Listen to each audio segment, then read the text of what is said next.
morning I had the honor and pleasure and privilege of participating in a ritual that two of my old clients asked me to facilitate and hold with and for them.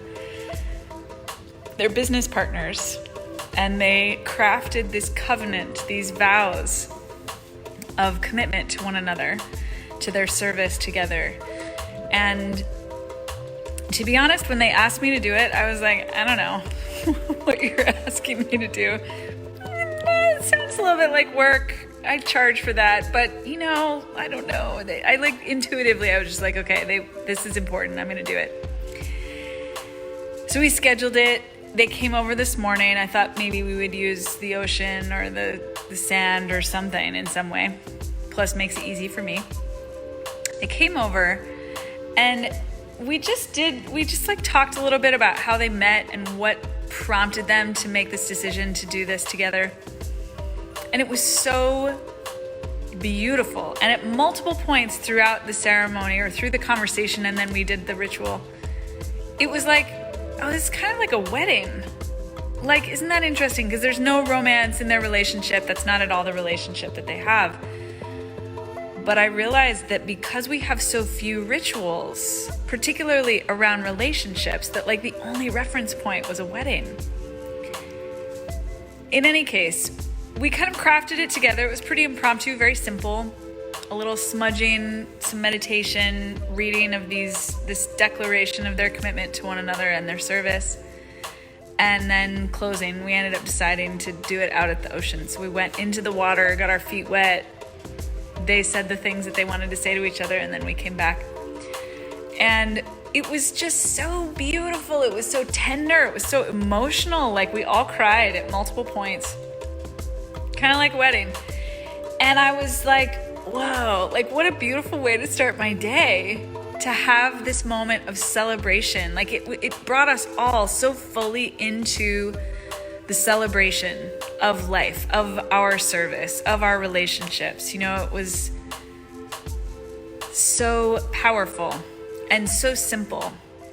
And I have friends who create rituals around every single, the changing of the moon, the changing of the tide, the celebration of the holiday, or whatever. Like, I'm surrounded by all that all the time. I have my own rituals. Like I shared, watching the sunset for me is a ritual. I have my morning ritual. I have the way that I wake up my altar and put my altar to bed. But it just reminded me of the power of ritual, the power of ceremony, the power of, and it doesn't have to be religious, doesn't have to be a ritual that you've ever seen or done before. You can make it up on the spot. It doesn't have to be, it's like there is a resilience. There is there's something built into ritual that just makes it work. And so you kind of can't fuck it up. So I am here advocating for more ritual than just weddings, funerals, and graduations. And to have fun with it, to create rituals daily, but also, special rituals around your birthday, around the new year, around holidays that matter to you, around seasons or the moon or whatever. Like get creative. What do you want to have rituals around? Maybe you want to create a ritual every time. Actually, this is really good. Because I also have rituals with my clients. Like when you have a new client, like what's the ritual and how can you make it more sweet, more sacred, more celebratory? I think those are the key features of any good ritual. Sacredness, sweetness, celebration. What do you think belongs in a good ritual, good ceremony? What makes a good ceremony?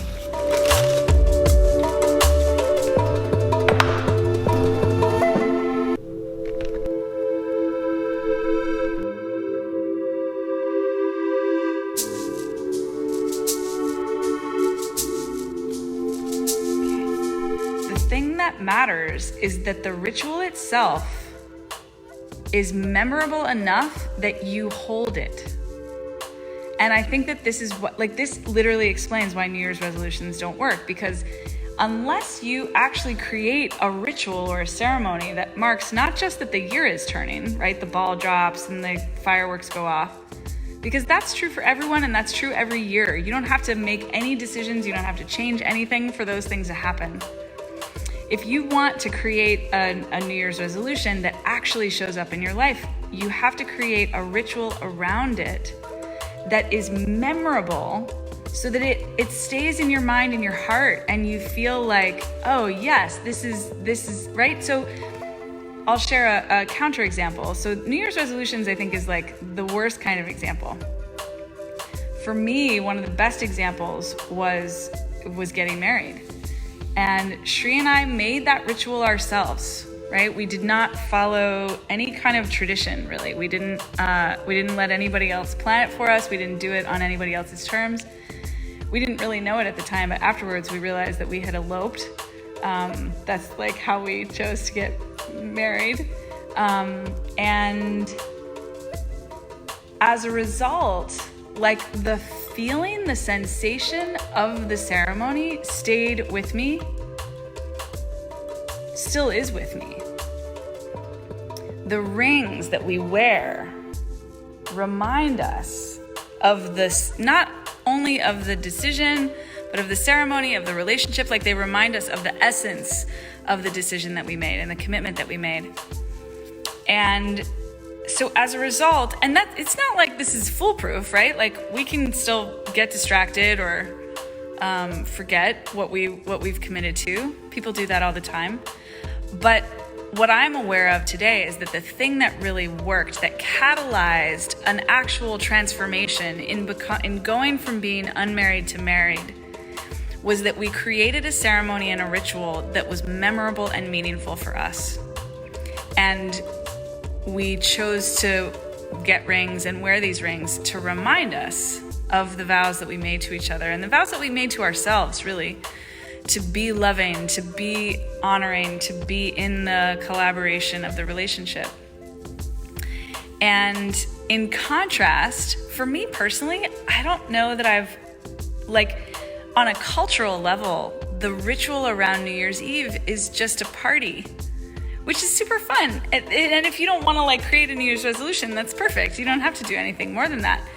This is not a right or wrong judgment thing, but just that if you want to catalyze a transformation in your life, it will help to create an initiation, to create a ceremony, to create a marker that stands out and is memorable and meaningful and big and real for you, so that you remember it, so that it calls back your memory, whether you try to remember it or not.